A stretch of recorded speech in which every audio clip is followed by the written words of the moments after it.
A country longing for change, a country riven by divisions between rich and poor, between north and south, between city and rural dwellers, in which some are full of hope that the status quo can be altered, but others are anxious about what that might mean for them, their future and their security. A country in which some feel their voices are never heard, a country unclear about its relations with neighbouring countries or with global leaders. A world influenced by a great superpower, with a leader who likes his image to be broadcast and admired across the globe.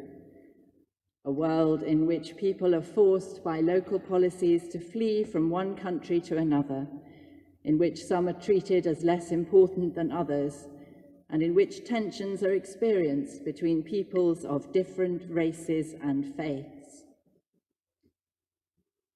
Oh no, I see you thinking, the new vicar is completely mad and is lecturing us about politics on Christmas morning, the one day in the year when we thought we could think about something else for a change. Perhaps we should go home for lunch. But this is not intended as a political diatribe about today.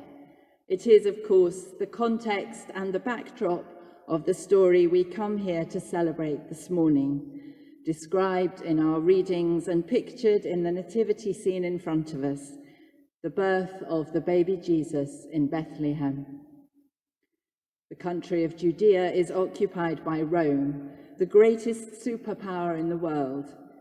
Caesar Augustus' face is stamped on every coin, his bust erected in every civic and religious corner, and his fiscal policies, according to Luke's Gospel at least, require even heavily pregnant women to make long journeys in order to conform to the demands of a bureaucratic census.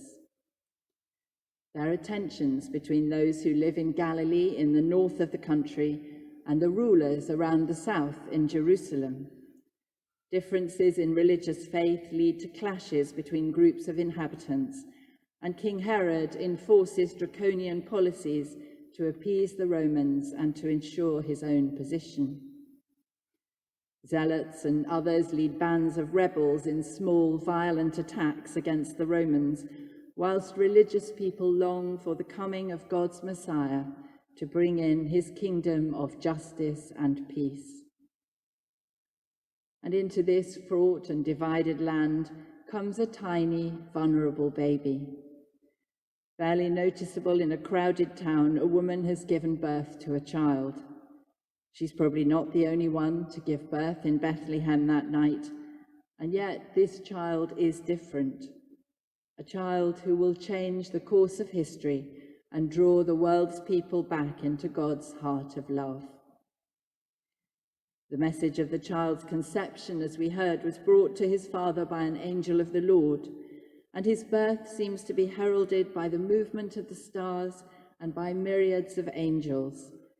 The Gospels tell us of diverse groups of unlikely people drawn to gaze at this one child in awe and wonder and praise. They wonder at the idea that he's a king. His circumstances seem so very different from those one might expect of a king. His father is admittedly descended from the royal house of David, but a very long way back, and he's now simply the local carpenter. What will this child bring?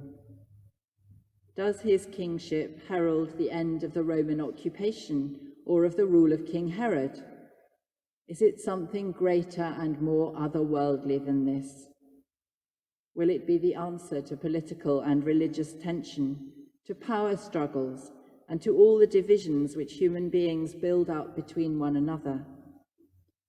Why does this particular child bring such an incredible sense of mystery and wonder and peace, too, to those from the highest and the lowest echelons of society who come to worship at his cradle? The answer lies in the promise made to his father Joseph in our reading this morning. They shall call his name Emmanuel, which being interpreted is God with us. God has come down amongst us, right into the heart of human division and tension, of conflicting hopes and fears and expectations. Fragile and vulnerable, God in Jesus will be exposed to every risk of human life. He experiences joy, sorrow and uncertainty, friendship and betrayal, becomes the recipient not only of love and awe, but also of hatred and prejudice. He faces frustration, poverty, becoming a refugee, his life affected and ultimately ended as the result of political struggles not of his own making. And yet, at the end of the story, Jesus ascends into the heavens to sit at the right hand of God, to carry into the heart of God the experiences and the deepest emotions of human life, in which he shared from that first Christmas morning onwards.